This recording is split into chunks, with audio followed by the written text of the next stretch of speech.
Thank you so much, Cam. So without further ado, if you have not already, if you could please make your pre-trial decision with bearing in mind all of this information and insider's intel and your preconceived thoughts coming to this, and we will do a percentage sway and see how many people here were moved by what they heard, and how many were stalwart in their beliefs, or how many were right. I'm gonna get this show on the road. I would love to bring up our two panelists and our judge. I want to introduce our judge here. Ken Auletta has been contributing as an award-winning author to The New Yorker since 1977. He's written for the Annals of Communication for almost 30 years, is the author of 12 books, including 5 times national bestsellers. He's profiled leading figures of companies in the information age.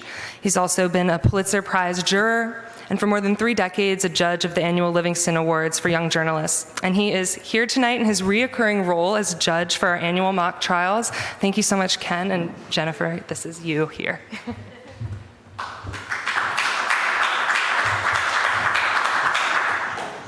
you, and welcome, Jim. This is Jim hiding in the back. Let me just briefly... Your mic. How's it now? No. Worse. How's it now? Worse. Help? Swallow it. Hello? You hear me now? Okay. So here's the format we're going to follow tonight. We're going to have opening statements from our 2 speakers, and let me just mention who they are. Jennifer Granick is the Surveillance and Cybersecurity Counsel for the ACLU and a noted author. The opposing argument will be presented by Bob Litt, the former General Counsel for the Director of National Intelligence.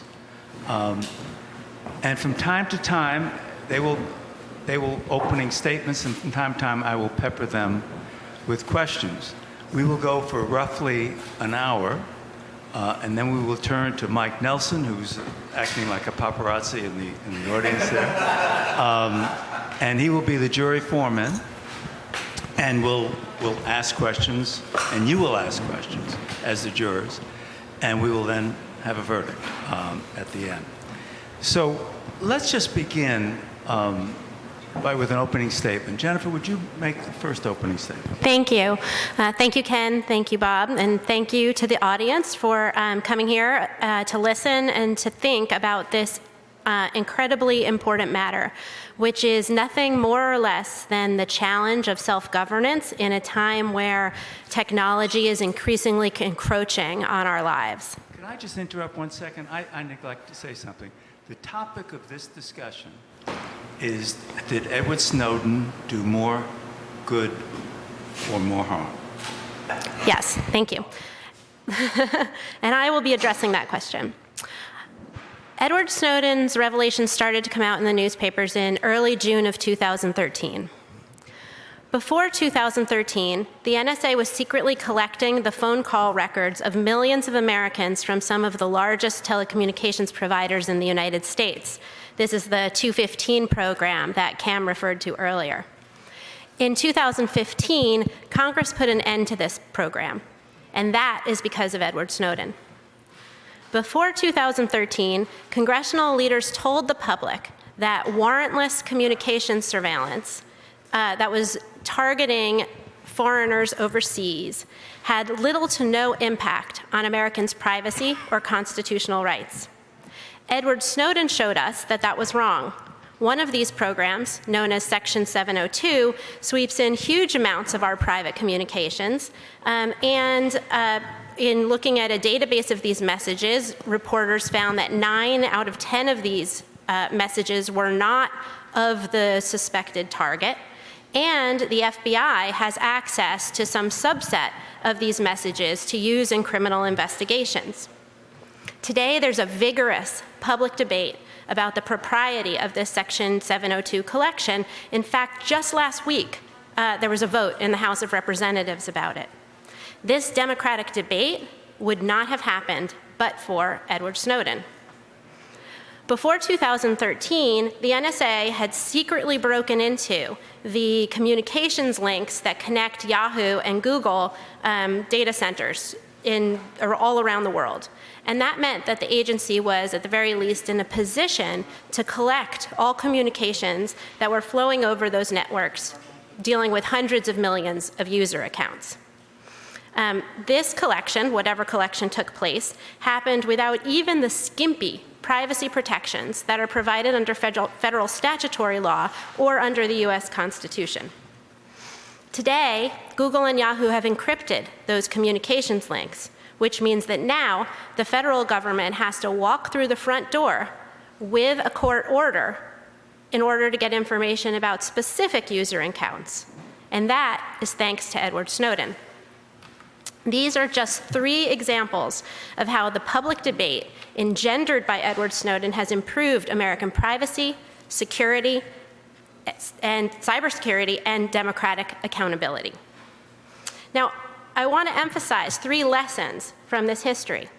First, the intelligence community intentionally misled the American public about the scope and the impact of their surveillance practices. Domestic surveillance programs that indiscriminately collected information that could reveal things like your medical condition, your religion, your internet search, and your browsing histories, what you read, what you're interested in, what your concerns are. Second, the intelligence community misled the American public about the laws meant to regulate surveillance. And for me, as a lawyer, this is something that's particularly galling. They pretended that the agencies were following the common sense reading of these statutes, when actually they were following secret and outlandish reinterpretations of what these laws meant in order to justify information gathering that Congress and the public did not know about. And third, our government system of checks and balances utterly failed. Let's take Congress. Congress members either didn't know or they didn't care, which basically makes sense since none of their constituents knew that this kind of surveillance was going on. Lawmakers weren't getting graded on keeping surveillance under control because nobody knew that it was a problem. It wasn't on the test. And so they focused on other things despite their critical oversight role. Courts. The public courts were not aware of these programs either. There was an immense, and still is, an immense amount of federal government effort to keep these programs from being reviewed in the regular public courts. When the programs became public, though, we did see changes. When the Section 215 program became public, courts started to review and publish opinions about whether that kind of collection was legal or not, with some courts saying yes and some courts saying no. That is what a democracy is supposed to be like. Judges write opinions, people can read them, they read each other's law, and through that iterative process of debate and discussion, the law develops towards something that's good and that people understand, and if we don't like it, then Congress can change it. But that can't happen when everything is secret. The Department of Justice continues to try to hide these programs and others from this kind of judicial oversight through a combination of arguments about standing and state secrets. And just as an example, the ACLU is currently litigating a case on behalf of Wikimedia, which is the entity that publishes Wikipedia, the online encyclopedia. And we're challenging the Section 702 program, not PRISM, which Cam talked about, but tapping the internet links at various nodes and having access to data that flows through these nodes and searching it. So Wikimedia is one of the biggest web users, and we've claimed, we need to see whether it's constitutional for the United States to collect this information from Wikimedia. But what the Department of Justice has argued is that Wikimedia, with its billions of internet transactions, cannot prove that any of its communications were intercepted, even though the government has admitted, and there are documents out there that show that this particular program was to access web communications. Without this judicial access, we cannot have oversight and we cannot have protection of our constitutional rights. But that is still where we are today. Now, another court did review these programs, or most of these programs, a closed court, the Foreign Intelligence Surveillance Court, or FISC. But that court is a secret court, and nobody but the government appears. It was originally designed to grant or to deny warrants for foreign intelligence surveillance. It is not a court that is set up to determine the legality or interpret statutes or determine the illegality under the Constitution of particular surveillance programs writ large. That's not the role of this court. It's meant to approve particular surveillance requests. So yes, this court approved the request, but again, nobody was watching. It doesn't have any incentive to really look seriously at the issue and say no. That's not what the court is graded on. Now, by the way, now that we know these problems, there are new laws passed along with the revisions of Section 215 that provide for the court to publish its opinions more frequently and to engage an amicus attorney, a friend of the court, to come in and present arguments to the court where there's an important government program or a novel argument going on. This amicus provision and this opinion declassification provision, those are thanks to Edward Snowden. As for the intelligence community itself inside the executive branch, I'm just going to say this. Our government wasn't designed to operate in the darkness. It is a government by and for the people. It is a government of checks and balances. And as brilliant and thoughtful and patriotic and as well-meaning as the men and women who work inside the intelligence community are, they alone simply are not in a position to decide the important questions that our democracy faces. What is the proper balance between privacy and security? What kind of role does the United States want to play in a world where we want to respect human rights? What are the risks that we pose to domestic industry when we subvert their security or modify their products? These are decisions that in a democracy have to be made by the people and by Congress and by all the branches of government. So we're going to hear now the rejoinder. I'm not going to ask you now, Bob, what you agree with. I'll throw a few in. Okay. Thank you, Ken, Jennifer. Thanks to all of you. I was reminiscing when we started here that when my wife and I were first married way too long ago, we lived around the corner from here in Brooklyn Heights for a couple of years, so it's nice to be back. Given my background as Ken described it, you may be surprised to learn that I think the question of whether Snowden did more harm or good is actually not an easy one to answer. Unlike Jennifer, I will talk about both the harms he did and the good he did. The problem I see is that the benefits and the harms are entirely different in nature, so it's very difficult to weigh one against the other. And I start my discussion with two basic premises. The first is that the United States needs a strong and wide-ranging foreign intelligence capability, both to protect our nation from our adversaries and to inform the decision-making of our political leaders whether or not they want to pay attention to the intelligence it's collected.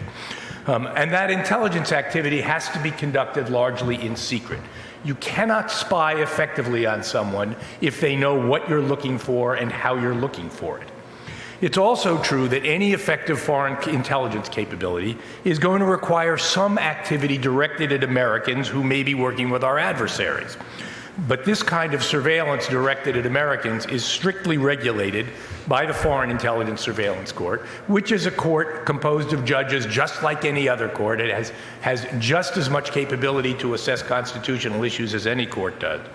And that surveillance is subject to court supervision. The second premise I have is that all of these intelligence activities have to be conducted consistent with the Constitution and laws of the United States and with a due regard for the privacy of Americans and of people all around the world. You can't conduct surveillance without some invasion of privacy, but the invasion of privacy has to be reasonable and as limited as possible in connection with achieving the intelligence goals that the nation needs to protect itself.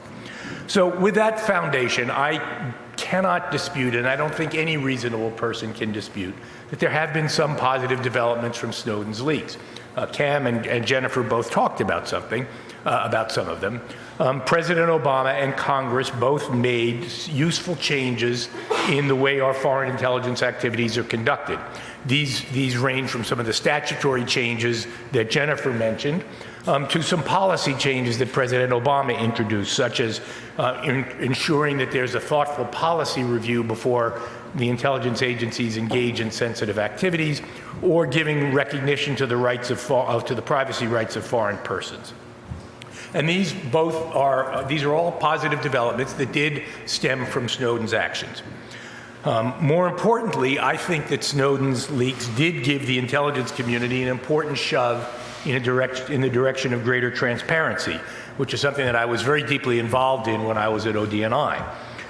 It began because the agencies felt they had to correct the kind of erroneous press story that Cam mentioned about tapping directly into servers, and they felt that they couldn't do that without declassifying and releasing former secret information.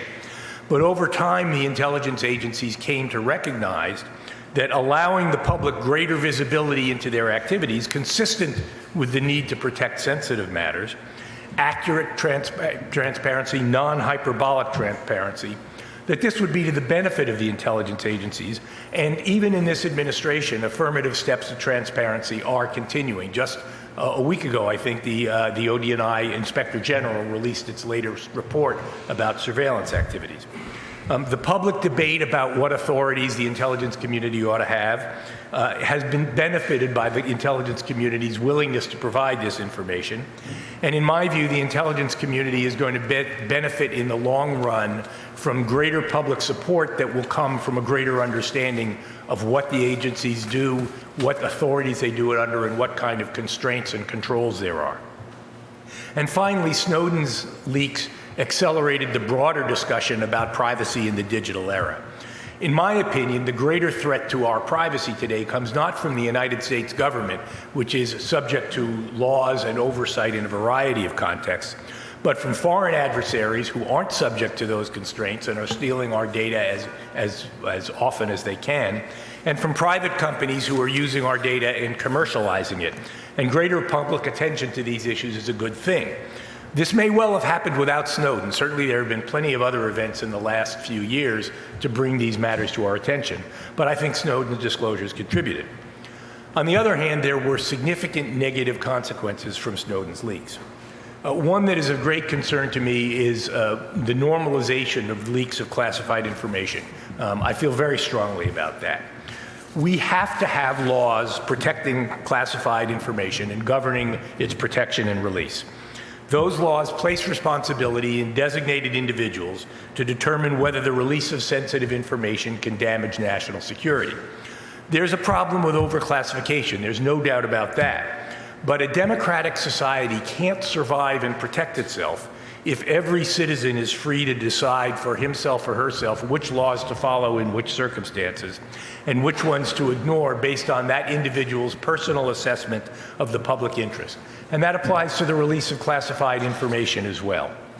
Snowden's leaks were not only damaging in and of themselves, as I'll talk about in a minute, but they also have contributed greatly to a culture where members of the intelligence community seem to be increasingly feeling free to leak significant and sensitive information for their own purposes. You may have gathered from my earlier comments, I'm not a particular fan of President Trump. But starting with the leak of General Flynn's conversations with the Russian ambassador and continuing through recent stories in the New York Times that have claimed that the CIA had an intelligence source highly placed close to President Putin, or that the US has implanted devices in Russia's power grid, there's been a regular stream of damaging leaks about classified information. I'm not in a position to confirm or deny the truth of any of these because I don't know. But if they are true, I think it's not hard to see how it would be damaging to tell President Putin that we've got a source in his inner circle. I have to think that the worshipful reaction of many to Snowden's activity, and let's be clear, it was criminal activity, has contributed to that culture of leaking. And in fact, what Snowden did demonstrates the dangers of allowing individuals to make their own determination of what should be classified. He stole reams and reams of information, far more than has been released. Much of it contained an extraordinary amount of detailed information about our intelligence activities, well beyond the sorts of policy issues that Jennifer raised. Chapter and verse about what kind of targets the U.S. collects against, how they collect it, where they have accesses. Given Snowden's limited insight into what we do and why we do it, he couldn't possibly understand the implications of releasing all this data. And in fact, the leak of this information has led to the loss of significant intelligence capabilities. Unfortunately, as you can imagine, this is not an area where I can go into detail. I can't, specify we're no longer collecting this person's communications because of Snowden's leaks. I have to ask you to trust me on the specifics, and I expect that I'll hear a little bit more about that from Jennifer later on. But I don't think it's hard to understand the kinds of damage that this would cause. There have been accesses lost. We don't know necessarily what we're not collecting, but we do know that our adversaries paid attention to what Snowden said, and they changed their behavior in response to what Snowden said.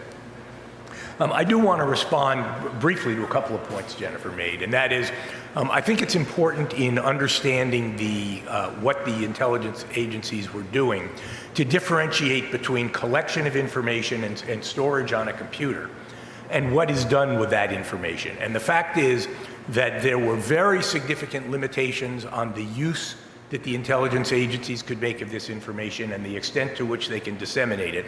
And in all that has come out since Edward Snowden started leaking information in June of 2013, I do not believe there's been a single instance where that intelligence information has been abused for political purposes, for improper purposes at all. It simply doesn't happen because of the degree of oversight. I also think that it's important to understand that as a result of some investigations in the 70s, the Congress established intelligence committees. It was a sort of grand bargain that was made to try to achieve both necessary secrecy for intelligence activities and some degree of public oversight. And the degree of public oversight was that there are these two intelligence committees, and the intelligence agencies are required to keep them informed of all intelligence activities. And they were informed of these activities. And they served as the proxies for the American people. Finally, a third category of harm that has occurred is damage to our relationships with foreign governments and foreign citizens. Not on the level of intelligence cooperation, because foreign intelligence agencies understood what we were doing and why we were doing it and how it helped them. But at the political level, there's been a loss of trust in the United States. It's fair to argue that that loss of trust was justified in terms of what we were doing and not telling them we were doing, but it is in fact still a negative consequence of Snowden's leaks for our ability to protect our own interests and their interests. And it's also led to the odd spectacle of European courts being asked to pass judgment on the legality of US intelligence activities under European law. This came up as a result of commercial agreements that enable the transfer of data from European companies to the United States, critical commercial agreements that both Cam and I were involved in renegotiating. And those agreements are being challenged in Europe on the ground that US intelligence activities are inconsistent with European privacy law. This has the possibility of having a major impact on commercial activities. So at the end of the day, where do I come out on the question? I think my answer is that Snowden did do more harm than good, but particularly because he could have accomplished his good, in my view, in ways that did not cause the damage that he caused. For one thing, there were lawful avenues available to him to make his disclosures. There were members of Congress who would have loved to have him come up and provide this information to them, and they could have used that in a lawful fashion. There was something called the Privacy and Civil Liberties Oversight Board that Cam mentioned, which is an independent executive branch agency that exists to provide oversight of intelligence activities. He could have gone to them. He could also have been far more selective in what he took and what he released. As I said, we still don't know everything he took or where it is or what kind of information President Putin has extracted from him in exchange for letting him stay in Moscow. But the fact is, he clearly took far more information than was necessary to present to the public the kind of policy issues that Jennifer was talking about. So my conclusion on this is that while there was some good done, on balance, there was more harm. Jennifer, if I can, before you rebut, and I know you've been anxious to do that, he mentioned that there were many good things that he thought, agreeing with you, that Snowden's disclosures did. Any bad things he did? No. None at all. Go at it. Thanks. So the tension in a democracy between secrecy and disclosure in some ways is a fundamental one. It's an inherent feature of self-government. When the people know what the government is doing, we're able to control it, to have it be democratic, but the fact that we know means that our enemies know as well. And there's no other way that that can be.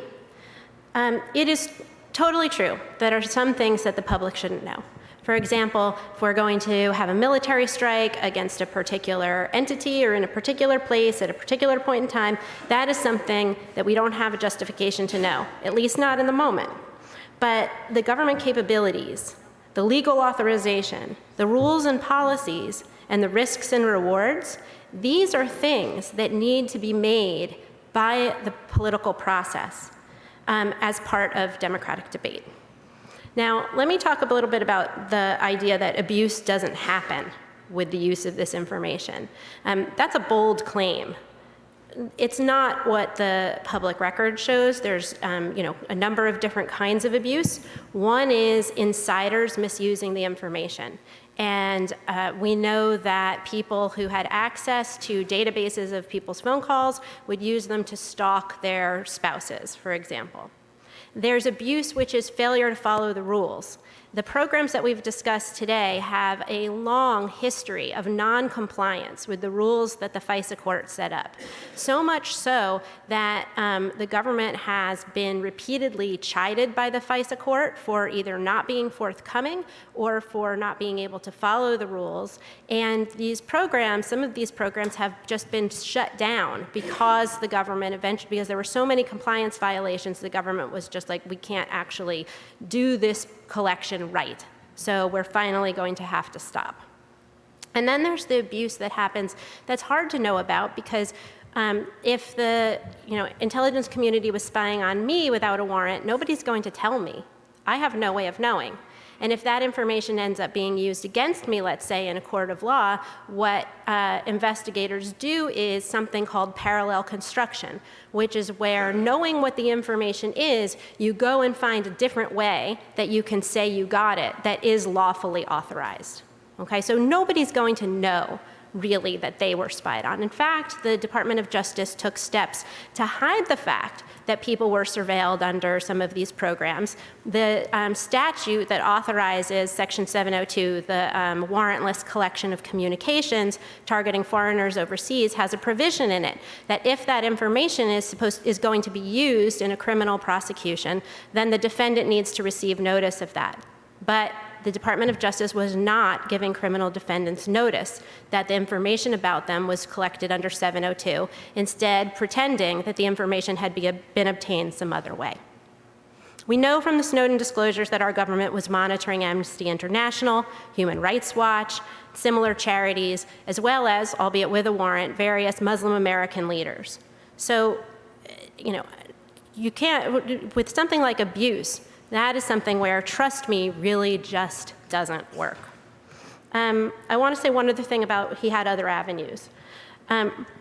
Snowden saw what happened to the other whistleblowers who had come forward. He was not the first one. There were many others. There was Mark Klein, there was Bill Binney, there was Thomas Drake, there was Timothy Tam. Many other whistleblowers came forward.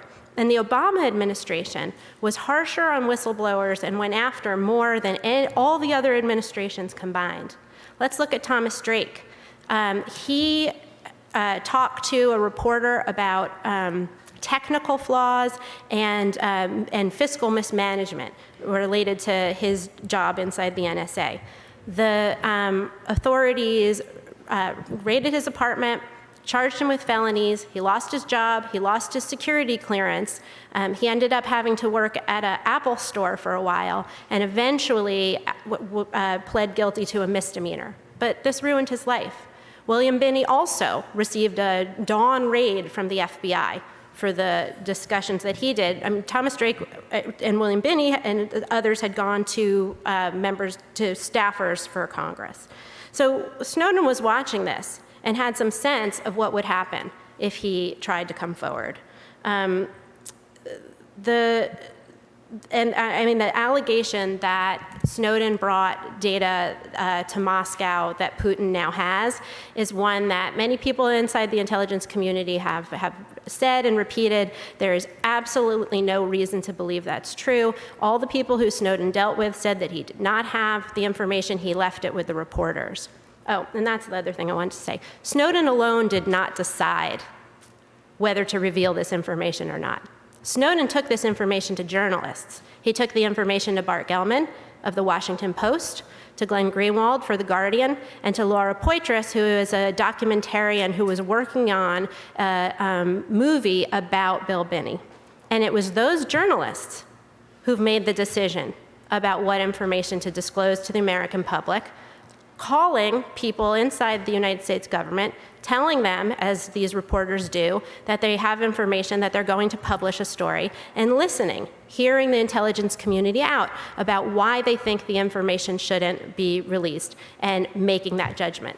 That process between government, whistleblowers, and the reporters is there's no other way that this kind of check and balance can happen.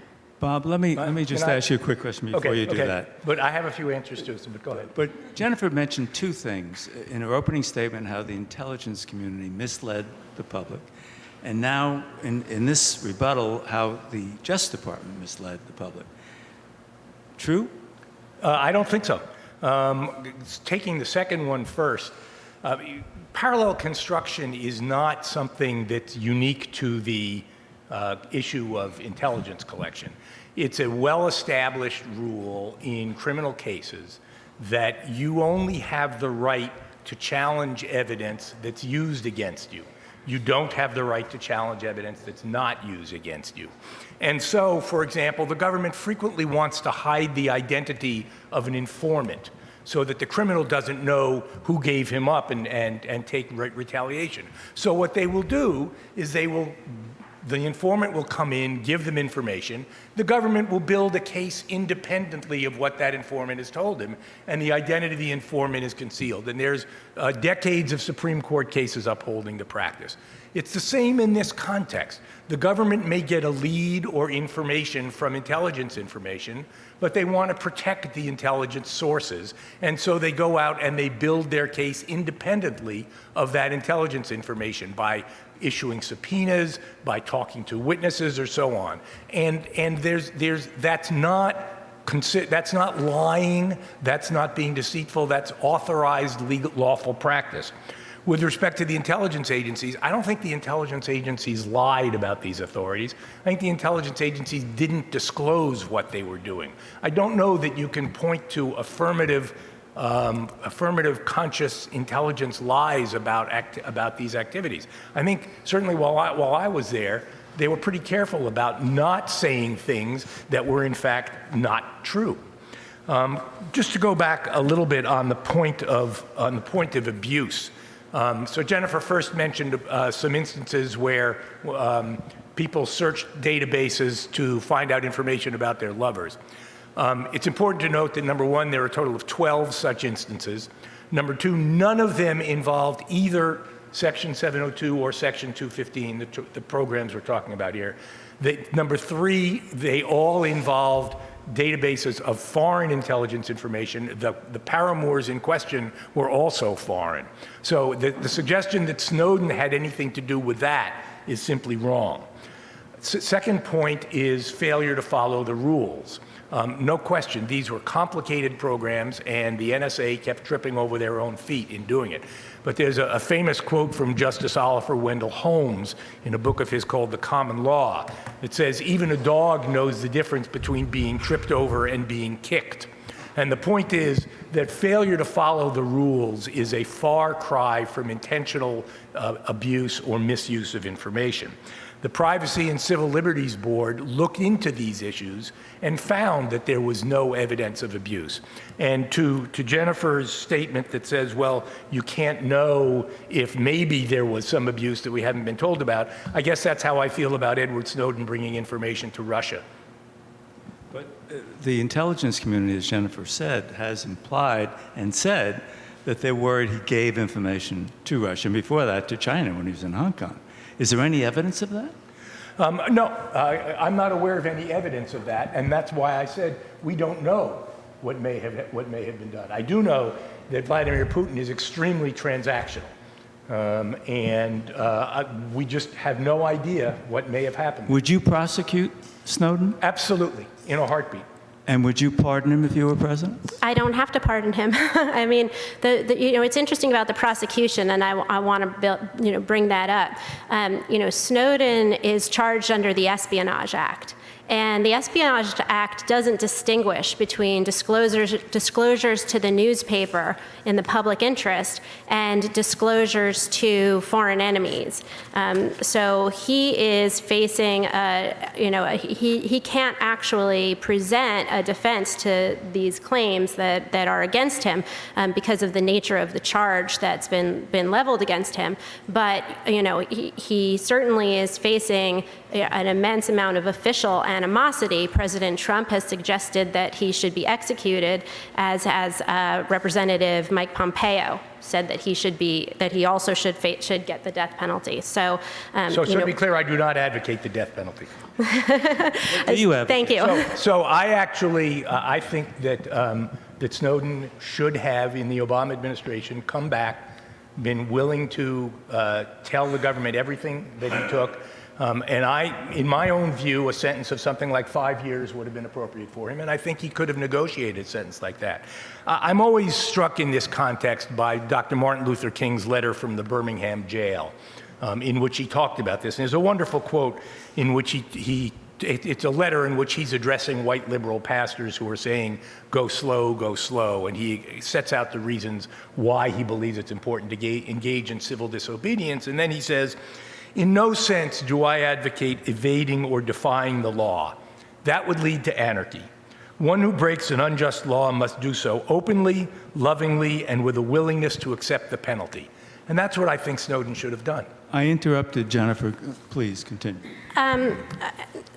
I don't remember now what you had asked, so please go on. Anything you just said?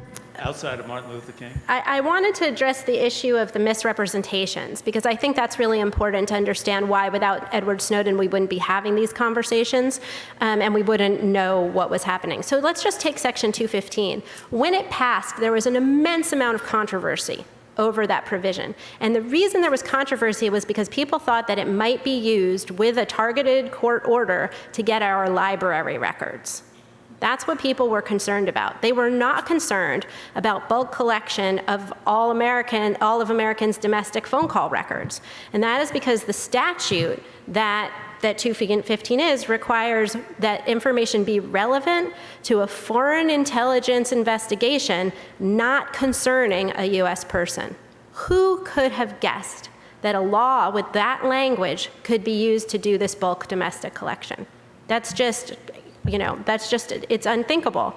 And yet, statements from Mike Rogers, who was the chairman of the House Intelligence Committee, as well as James Clapper, when being questioned in front of the Senate about the collection of this type of information, both basically said this kind of thing doesn't happen.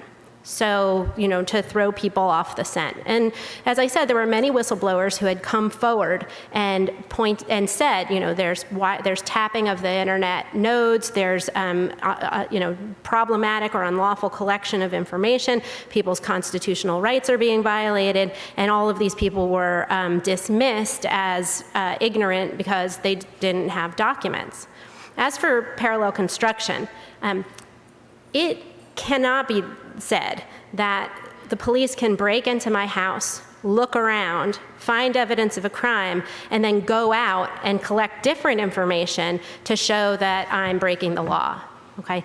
The laws and the Constitution govern the way that the government deals with us as individuals. It's not something that says like, oh, if you can come up with another excuse, it's all okay.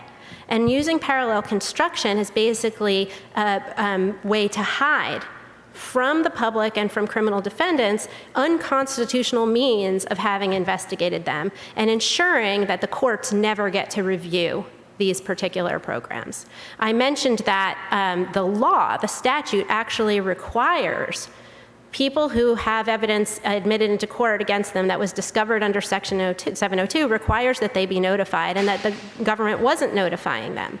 This actually came up in a court case the ACLU filed about the lawfulness of this particular surveillance. And in the case before the Supreme Court, we argued that if the court didn't allow us to go forward and to challenge this case, then there would never be any kind of judicial review, and it cannot be that government activities can't have the constitutionality challenged in a democracy.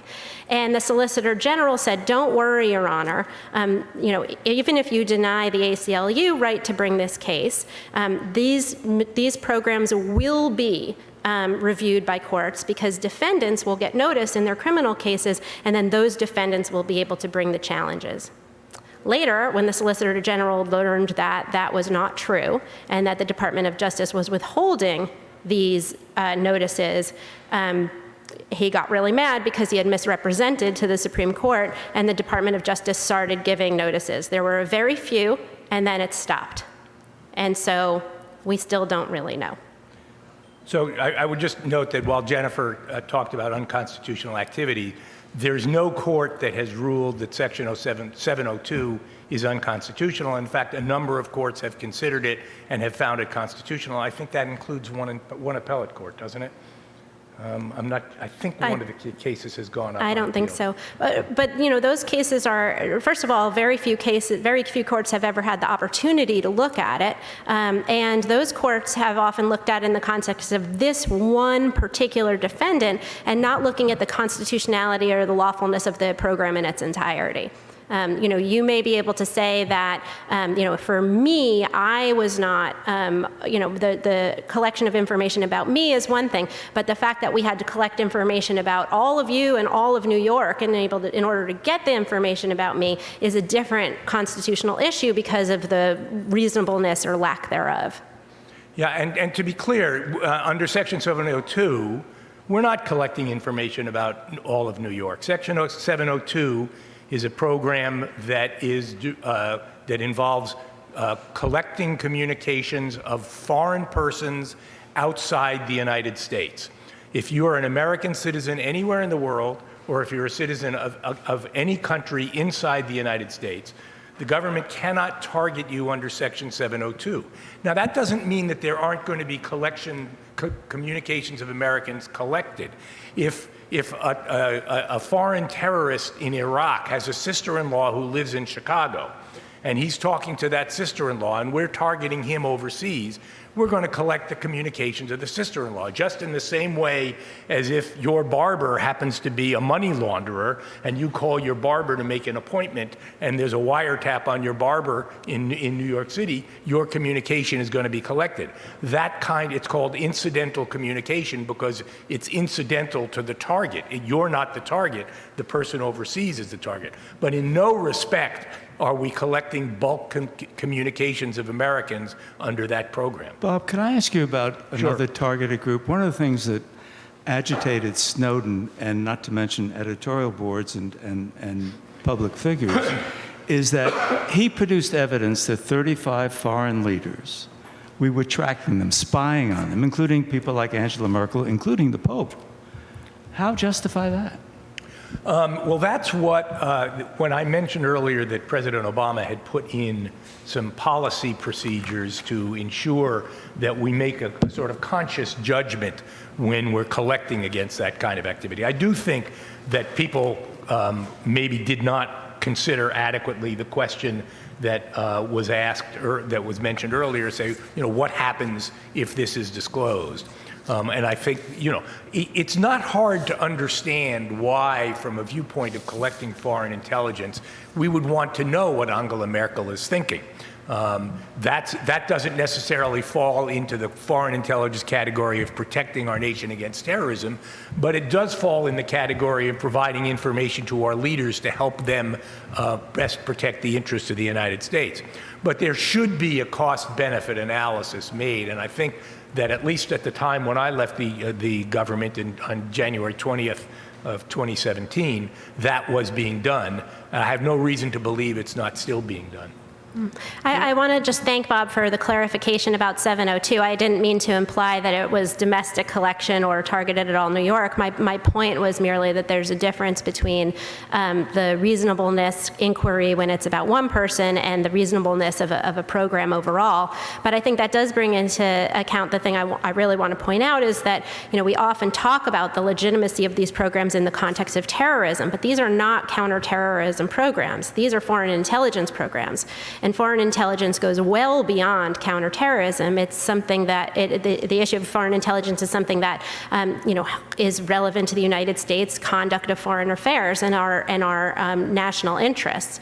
I find the complaint about surveilling Angela Merkel particularly strange because she the leader of Germany. Who else are you going to listen to? And the outrage about that from people like Senator Feinstein, my senator back in California, is kind of strange when we don't see anything near a similar level of outrage about surveillance targeted at human rights groups internationally, or at Muslim American leaders, or at those sorts of entities. Before I ask each of you for your rebuttal or closing arguments, let me just segue to Julian Assange for a second. He has been accused of violating the Espionage Act. Do you agree with that he did? And two, do you see any implications for national security reporting of a guy who basically was collecting the same kind of information, maybe in different ways, than journalists, national security reporters do? And when press groups today are exercised and worry that, oh my God, if you prosecute Julian Assange under the Espionage Act, are we next? Well, I'll take this one first because I think there's going to be actually not much to disagree with on this. I think it was unbelievably stupid of the government to indict Julian Assange under the Espionage Act. Julian Assange is a bad person. And Julian, when the government initially indicted him for charges of computer fraud, there was a pretty unanimous sense that this was an appropriate thing to do. And what the government has done by this indictment is managed to make Julian Assange into a hero, which is not something he deserves. It's also, the government is also, I think that it is very, very difficult to articulate where you are going to draw a line between Julian Assange and the New York Times beyond what the first indictment said, which is he's working with someone to steal the information. When you're writing a story, you don't break into somebody's house and steal their information. You don't break into their computers and steal the information. But if somebody brings it to you, you'll use it. And that's more or less what Assange did.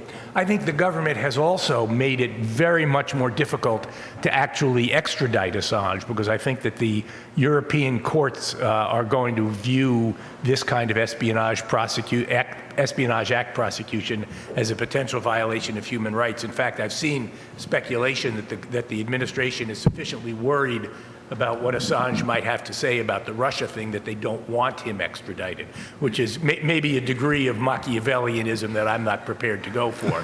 But it's just a wrong thing to have done. Jennifer? I agree with Bob. I just want to point out that this particular decision is part of a long line of decisions about how to handle leakers and the reporters who received the information. There were very few leak prosecutions and a real, but in the Obama administration, there were many more leak prosecutions, more, as I said, than in all the administrations prior. Plus, a real sort of investigatory interest in reporters who were getting subpoenas and that sort of thing. And so, we've been worried about this risk to news gathering for a while, and here with Assange it seems to have kind of crystallized because, as Bob said, it's very difficult to draw the line between the New York Times and independent reporting, especially today when we have, so many, we have the internet, which is such a good outlet for so much important, positive journalistic activity. Bob, let's go back to the Snowden question. Good or bad? More good, more bad? Closing argument. I'm not sure I have a lot to add to what I've said so far. I do think that it is important that that a democratic society be based on a willingness of all persons to adhere to the law as it's made by those who we charge with making the law, and not to allow people to make their own decisions about what should and should not be followed. And in the case of classified information, I don't think, Snowden's view of the information that he was revealing was a little bit like the fable about the blind man and the elephant. He knew one little part of it, but he did not have the big picture.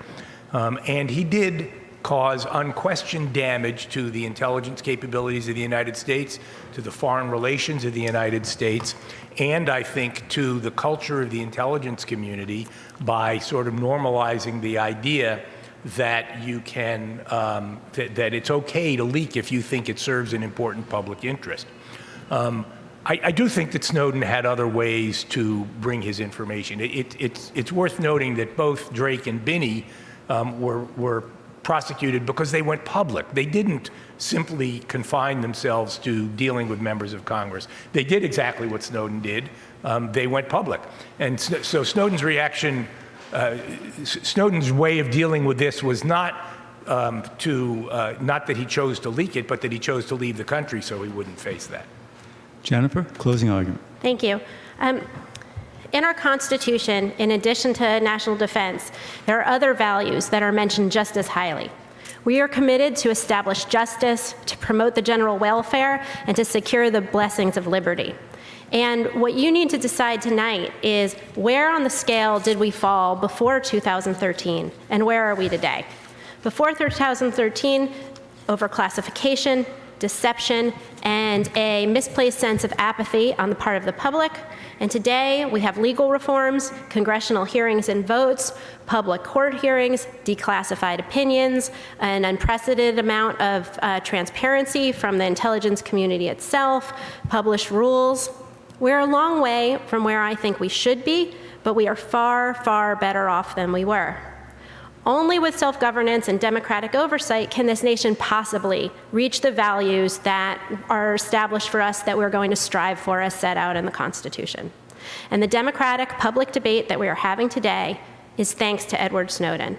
And that is why he did more good than harm. Before we thank our two brilliant presenters, I want to present another brilliant guy, Mike Nelson, your jury foreman.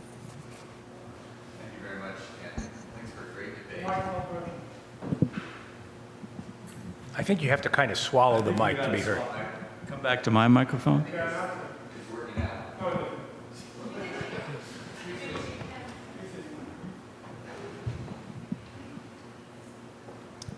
Thank you. I had the privilege of working in the Clinton administration, and 1 month into the Clinton administration, we suddenly had a big issue around encryption and surveillance. I was working on internet policy and telecom and discovered very quickly that surveillance issues are the hardest issues I've ever worked on. Main reason because all the good arguments on your side are classified. So I have a lot of appreciation for what Robert is having to do here. So I have one question for Robert, and then I'll come back later and have a question for Jennifer. And then I'll turn to you. So the question for you, Robert, is we didn't talk about the fact that Snowden revealed that the NSA was working to try to undermine the security of some of the fundamental standards that were used to make encryption work. And as a technologist, I was very concerned to hear that. We also haven't really talked too much about the point you referenced, which is Snowden also made people think about what other countries were doing to us. So a lot of the big tech companies in the US suddenly became aware of the possibility that their own internal systems could be hacked. So I'd be interested in how you think that revelation has affected the industry and perhaps undermined faith in American IT companies. I guess I'm not sure I accept your premise that Snowden was responsible for people thinking about what other countries are doing to us. I think that's been far more the result of the succession of hacks that have happened and have been released, things like the OPM breach, the Sony hack, things like that. I don't really think Snowden was very much interested in what other people were doing to the United States. He was interested in what the United States was doing. On your first point, it's a real conundrum because surveillance capabilities depend on your ability to break into somebody else's system. And that requires that you look for vulnerabilities, that you try to stash vulnerabilities. On the other hand, that means that you're aware of something that potentially puts people out there at risk of having their own systems broken into. In the Obama administration, even before Snowden, there was something developed called the Vulnerabilities Equities Process, which was an effort to try to get an interagency deliberation in place to say, okay, is this something that we should stockpile or is this something that we should reveal? And in some instances they reveal it, and in some instances they stockpile it. I think that the less Snowden than the consequences of the hacks that have occurred since then has pushed the needle a little more towards disclosure instead of stockpiling. Things like, when NSA was broken into and some of its tools were released on the internet, I think that sort of thing has led them to maybe decide, well, maybe we'll be a little less aggressive in pursuing these accesses and a little more cautious in terms of notifying the companies that they have a vulnerability. Jennifer, do you have any points on that? Yeah, thank you. I think Snowden did point out and make people worry about what others were doing to the U.S. Because of a lot of the stories about how the NSA and Britain's version of the NSA, the GCHQ, were collaborating together in order to collect information. And one of the concerns, of course, is that just as the NSA is not bound by UK law, the UK spy agencies aren't bound by US law.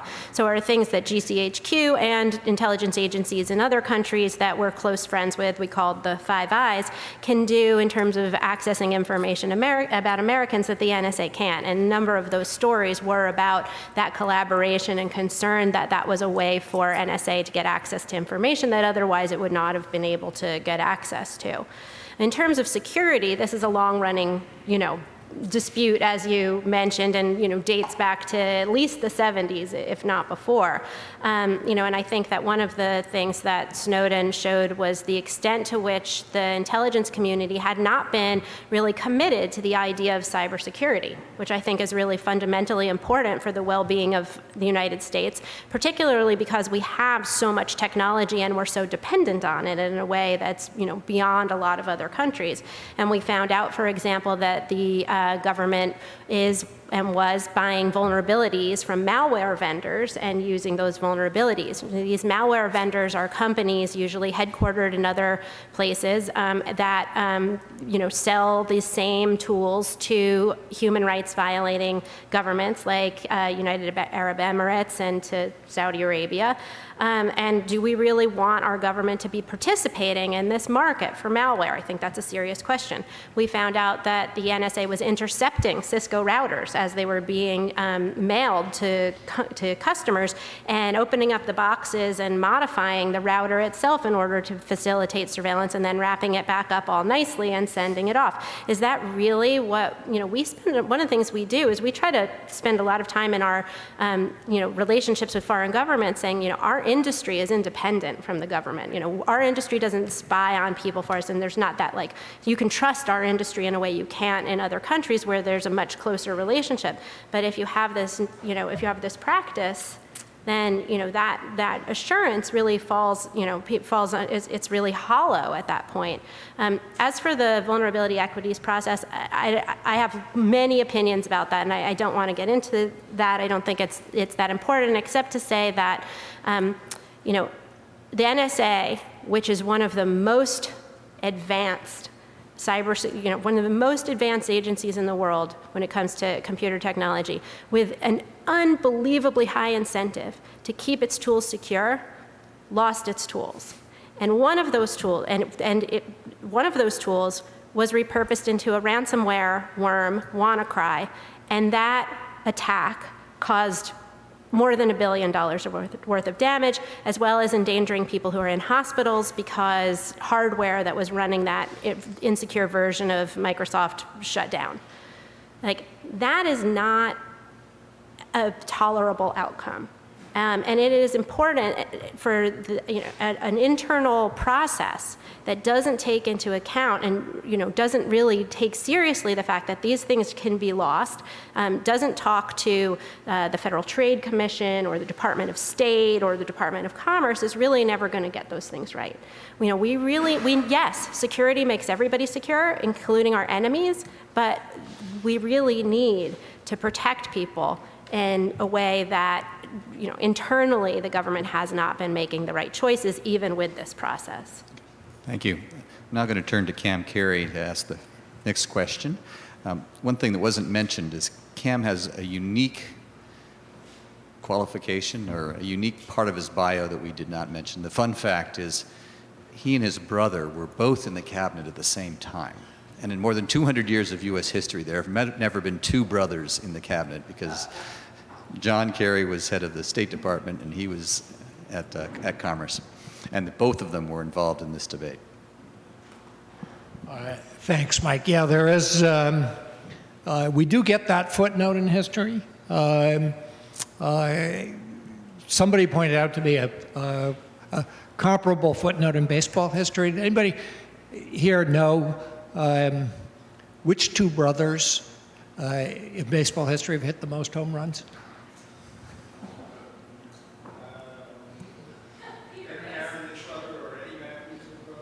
The Aaron brothers, you got it. Yeah. You got it. Hank, Henry, of course, and Tommy famously hit 857. Tommy Aaron hit one. I'd like to think I've hit more than one home run, but I think as a reflection of our cabinet service, it's a fair comparison. So the question I wanted to ask, Bob, you mentioned the long-term effects on agency culture. And the Snowden revelations are, in a sense, the second big intelligence gathering scandal we've had. If you go back to 60s and 70s, we had the domestic surveillance. That led to a lot of changes. That's how we got the Foreign Intelligence Surveillance Act. And I think a lot of the transparency that came out was shedding light on procedures and safeguards and things that were actually in place before Snowden came along and before those revelations, as a result of changes in agency culture and law enforcement culture as a result of the Church Committee and all of those FBI and CIA investigations. My question is, to what extent, what are the cultural lessons, and are they abiding? Do they last? In the next big scandal in 20 or 30 years, will we see that there have been lasting effects from Snowden? This is clearly a question that Bob has more insight into than I do, but I'm going to say that it's really going to be difficult to say because of Trump. And I think that the intelligence community is in a very strange position right now, where you have, old timers who have been professionals for a while, who have lived through a couple seasons of these kinds of debates and came into the agency for a particular reason. A lot of those people have left. There's a lot of vacancies, and now you have new people who come in who are perhaps enticed by the job or inspired by politics. And I think it's going to be interesting to see what happens there, because I think there's going to be a real cultural clash. And I don't know whether that's going to end up leading towards a culture of more restraint, since a lot of people who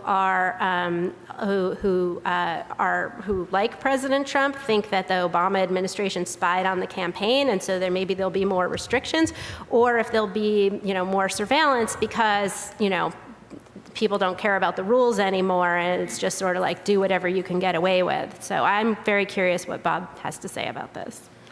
So I've often said that public attitudes towards the intelligence agencies are like a pendulum, which swings back and forth between you didn't do enough to protect us and you mean you're doing what? And it's just over the years it goes back and forth. I think that the kinds of things we've talked about post-Snowden are probably likely to stick. They are so far in the Trump administration. Both the transparency and the substantive reforms remain in place.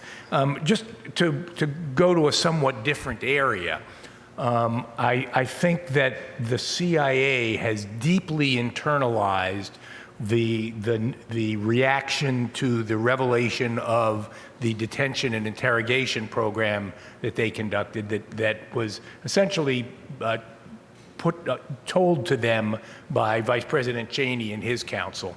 And I think that there is no possibility for the foreseeable future that the CIA will allow itself to go down that road again because of the kind of negative reaction it has. And I think that kind of risk aversion is one of the reasons why I think these reforms are going to continue. Jennifer did make a good point, though, which is that there's an attack coming from an entirely different direction, which is the sort of political direction that says, well, we don't like what you did to the Trump campaign, and so we are going to change the rules because of that. But I don't think that's going to affect the kinds of things we've been talking about today. Okay, time for my fellow members of the jury to ask questions. We've got some very talented people here. If you can introduce yourself. I'm Jim Cornelson. I work with small entrepreneurial technology companies. Both advocates use the word transparency. I'm wondering if transparency can coexist with privacy and transparency coexist with surveillance in sort of a way that's appropriate, that doesn't nullify the goal of being transparent as a democracy. Yes. Yeah, when I say transparency, I mean information about the government and how the surveillance activities are taking place, or whatever policies are being pursued in the name of national security, and not transparency about information about particular individuals. I think Bob and I both agree that transparency is really important, and I think we both agree that we could have a little bit more. To some extent, our difference is really one of degree rather than kind. But I think that where we probably disagree pretty strongly is about the kinds of things that should be transparent in a democracy. And as I said before, I think that particular military plans, for example, we're going to do an attack at this particular place. That is something that the American public does not need to know, at least not right now. But I think we do have a right to know that we have drones that can kill people from the sky. I think we have a right to know what the policies are that govern the use of those drones. I think we have a right to know how many civilians were killed as a result, and I think we have a right to debate the risks and rewards of those types of techniques. And I think that one of the problems here in the surveillance debate is that many people inside the intelligence community believe that you don't get to know that we wiretap the internet. You don't get to know that we collect phone numbers. And I think that that's absolutely wrong. I think that's exactly the kind of thing that people need to know in order to make choices and ask, like, is this the government we want to have? Is this the kind of country that we want to be? Bob did make an interesting... I agree with the principles that Jennifer set out there. I do think that, by and large, the public deserves to know what the legal authorities that the intelligence agencies are exercising are and how those legal authorities are interpreted, and what the kinds of oversight and safeguards there are to protect the public in the exercise of those authorities.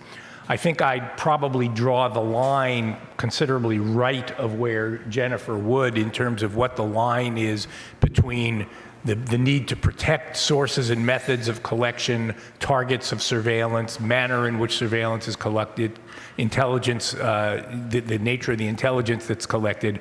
But the basic principle that I agree with Jennifer on is the difference between sort of legal framework and oversight on the one hand and specific intelligence activities on the other. Just to add one interesting interplay, the people who are doing the collecting, the people who are working at NSA and elsewhere, they have very little privacy in the workplace. As you mentioned, they're being surveilled constantly. Everything they do, every query they run, as part of an effort to provide enough transparency so their bosses can be aware that they aren't abusing the system. Right. Other questions?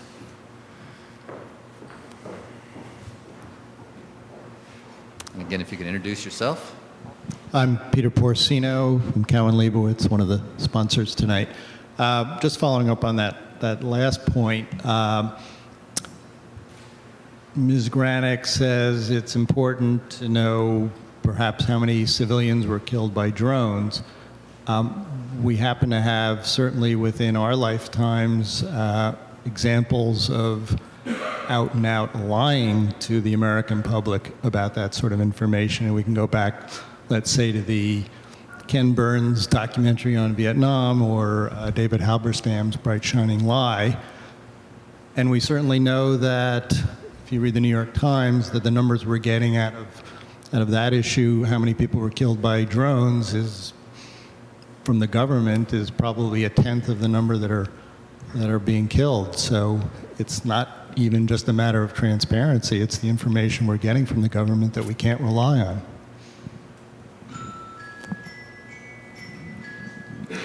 That's an odd commentary. So I had some participation in some of the discussions about this. I think that, again, the Obama administration certainly agreed with the principle that we ought to be disclosing information about the number of casualties. I think there is a good faith disagreement over the numbers. I think that and I'm not going to defend the military's interpretation of the numbers, but they have a much broader interpretation and a different assessment based on the information they're getting. And in many instances that I saw, I came to the conclusion that the military numbers were probably more accurate than the numbers that we were getting from the civilian reporters on it. That said, it's my impression that the current administration has backed away from that sort of transparency in a way that I don't think is positive. Other questions? Can I just make a quick comment while you go to the next questioner? The examples of lies in the context of programs that are purportedly adopted for national security, and particularly in times justified by war, simply can't be listed even if we took all the time, from the beginning of this program to the end. And it's not just the civilian casualties, it's torture and Guantanamo and secret prisons and kidnapping. And, it really is too bad. Vietnam, which Daniel Ellsberg was one of the whistleblowers there, publishing the Pentagon Papers in the Washington Post and the New York Times, also going public.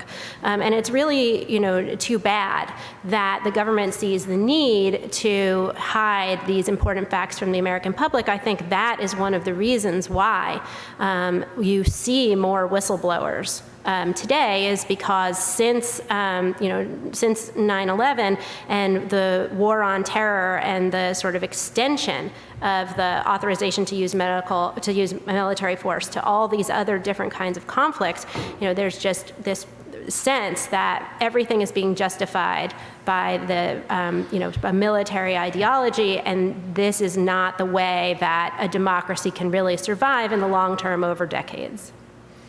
Okay, other questions?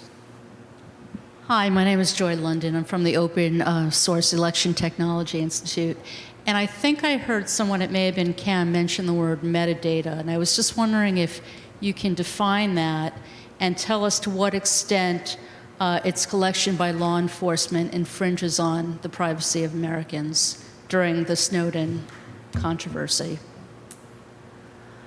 Bob, do you want me to take a shot at describing what metadata is? Sure. Okay. There's a simple definition that the government uses. Oh, go ahead. Well, it's information about a communication that does not include the content of the communication. That's sort of the operative term. Fleshing that out can be incredibly complicated, but that's the basic concept. Yeah, there's really no line you can really draw between data and metadata. If I, send an email to, information@plannedparenthood.org, or if I, the email address might have been considered metadata, but it tells you something important about the communication. Is the subject line of my email metadata or not? When I, so the idea that there is a line to be drawn between content and between information about content is really something that, was never 100% true, but makes in particular no sense in the internet age. But yet it is true that federal privacy law, both in the law enforcement context and also in the intelligence context, which is what we've been talking about mostly tonight, treats metadata as less private and deserving of less protection than content does. But I think we all know that something that's considered metadata, let's take our physical location, can reveal more about us than any one email message we would ever send. You can tell who I'm friends with, what my religion is, if I'm going to the doctor, all kinds of stuff, where I work, all kinds of stuff, just from something like my location. Not to mention, my web browsing history or search history or that sort of thing. So I think the idea that metadata is something that, is less protected or should be less protected is really an idea that's going out the window. I think it was Michael Hayden, wasn't it, Bob, who said we kill people based on metadata? Yeah. Yeah. So I'm going to partially agree and partially disagree. I do think that there is not a bright line between metadata and content, and Jennifer gave some of the examples. Having said that, I think the operative phrase that Jennifer sort of slid over there is metadata is entitled to less protection, not entitled to no protection. But I think there are clearly categories of metadata that should be treated differently than the content of a communication. I mean, it's easy to pick an example and say, well, if somebody sees you going into a Planned Parenthood clinic, they can learn more about you than from an innocent email you send to a friend. But that's an individual comparison as opposed to a categorical comparison. Categorically, content of communications is more revealing than non-content of communications. It's just an inescapable truth. It is possible to learn more from the content as a rule, without taking particular individual situations. I've written a piece that's available online if you have trouble sleeping some night, that basically suggests we ought to apply a kind of sliding scale and look at the nature of the information and say, okay, here's one category of metadata. Time of communication. The length of time that a telephone call lasts. That's clearly less revealing than listening to the content of the conversation. So maybe we should apply a different set of privacy protections to that kind of metadata. And I think that's the kind of analysis we need to use that's going to depend on the nature of the privacy interest in the data, what use the government is intending to make of the data, and so on, in determining what kind of protections we should apply. Other questions? Hi, Jim Collier, Genesys Partners, one of the organizers. Question: when is parallel construction reverse engineering? I can't hear. The question was, when is parallel construction reverse engineering? So the legal term and the technical term. I mean, I guess I can't answer that because I'm not sure what is meant by reverse engineering. Well, that's when a computer programmer looks at what a program is doing and is able to engineer the algorithms inside. I don't know how to answer the question. Parallel construction is what parallel construction is. It is an effort to conceal the source of certain information by building a case independently of the source of that information. I would say reverse engineering is taking something publicly known and finding out something that you didn't know before. Whereas parallel construction is taking something secret and then using that secret thing to derive information that you can publicly present. So they're really reverse of each other. Yeah. Okay. I have one last question. Oh, I'm sorry. So, Judge, I heard how you set up the debate, you know, the principles here. It was more a debate than really a prosecutor versus a defense attorney, right? What we've been asked to look at is, was there more good or more bad coming out of the Snowden affair, rather than this is what Snowden is charged with. Is he guilty of that or not? Well, I win that one easily. Okay, so you've probably answered for the jury, you know, what the conclusion should be. But the reason I bring this up is because I'm a geneticist by training, and most of my interest in terms of security and information has to do with genetic secrecy, genetic confidentiality, and so forth. And to give an example of what is legal and what is not, if you pick up somebody's DNA and you don't tell them that you're picking up, for example, you're asking him for a sample of DNA, that's not allowed, right? You know that as a legal matter. If somebody discards a soda that they were drinking, and then somebody picks it up from the public receptacle and then checks for DNA on it, that's legal. So you can get information on whether somebody has, who's the perpetrator in a case like that. So the question really is, what was the crime that we are asked to judge Snowden on? Did he actually break a law? And if he broke the law, that's when we have to make a decision, you know, yes, he is guilty. In the case of the genetic example I gave, if a prosecutor uses as evidence something that illegally obtained, then it's inadmissible. And we do have databases out there today, which we can legally get from criminals, that will tell you all the DNA information you want. And in fact, people today are being identified based on that information. So again, it gets back to how this information is available. So I think that may be a topic for next year's dinner. So do you want to explain the ground rules again? So this is a mock trial, or as Trump would say, a fake trial. But what we're going to do now is you're going to vote. And piece of paper at your place, and you're going to vote as to whether basically Edward Snowden did more good or more harm. Mike? Yeah, so the resolution is right there on the piece of paper. I do have one last question, and this is a political question. Next week, we're having 2 debates among the 20 different Democratic presidential candidates. We never quite know what questions will be asked. Unfortunately, one of the questions that will almost certainly not be asked is whether Edward Snowden did more harm or did more good than harm. But it's just possible that they might be asked a question about surveillance and privacy. So I ask both of you, what question would you like to ask the 20 candidates? Actually, there's 2 pieces to this. The first one, if we did ask the 20 candidates whether Snowden did more good than harm, what do you think the answers would be? What do you think the numbers would be? And then the second question, since they're not going to be asked that question, what question would you like to see the candidates asked about surveillance? And while you're answering that, hand in your verdict, please. Are you picking up the verdicts? She's coming.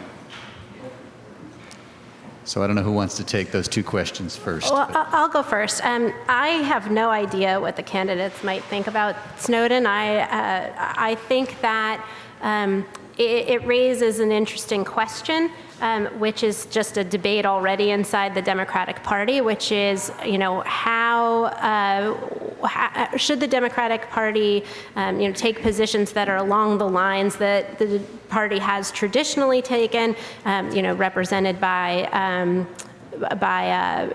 Senator Feinstein or my representative Nancy Pelosi, or is this a time for the party to sort of look differently at government power and be reinvigorated and come up with different ideas?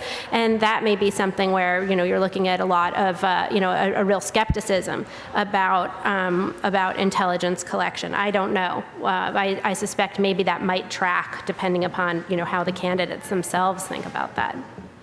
Did you want to? So I think if that question is asked, you will get 20 dodges. That's very realistic. I think you'll get speeches on another topic or on the generalities about the importance to protect the nation while protecting privacy rights. I don't think any of them would actually try to answer that question.